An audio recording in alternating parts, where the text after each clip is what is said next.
The disappearance of suspected drug runner Wally Thrasher more than 40 years ago is one of Southwest Virginia's enduring mysteries. A new documentary series aims to answer the question, where's Wally? And later this week, a sold-out screening in Wytheville will offer a first look at the production. Joe DeShiel has our story. We spoke with Doug Tower last August when the Los Angeles producer was in Southwest Virginia conducting interviews and still following up on leads. Now he has something to show for his years of work, the first segment in a three-part documentary. I've never worked on a project that had as many twists and turns as this project and as many leads as this project. The story starts more than 40 years ago. WDBJ-7 shot these images in October 1984 after a Beechcraft Bonanza carrying several hundred pounds of marijuana crashed on Fancy Gap Mountain. The crash sparked an investigation that led in surprising directions and resulted in more than a dozen convictions.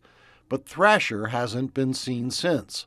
Author Ron Peterson wrote a book about the case, Chasing the Squirrel, the pursuit of notorious drug smuggler Wally Thrasher.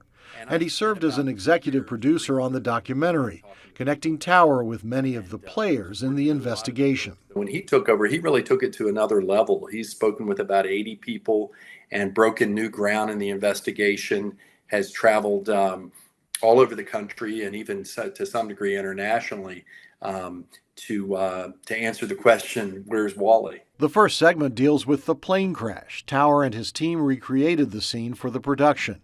The sold-out screening Saturday night at the Millwall Theater in Wytheville will also include many of the people who play important roles in the story, including investigators and members of Wally Thrasher's family. It's, of course, the Wally Thrasher story. It's also the Olga Thrasher story.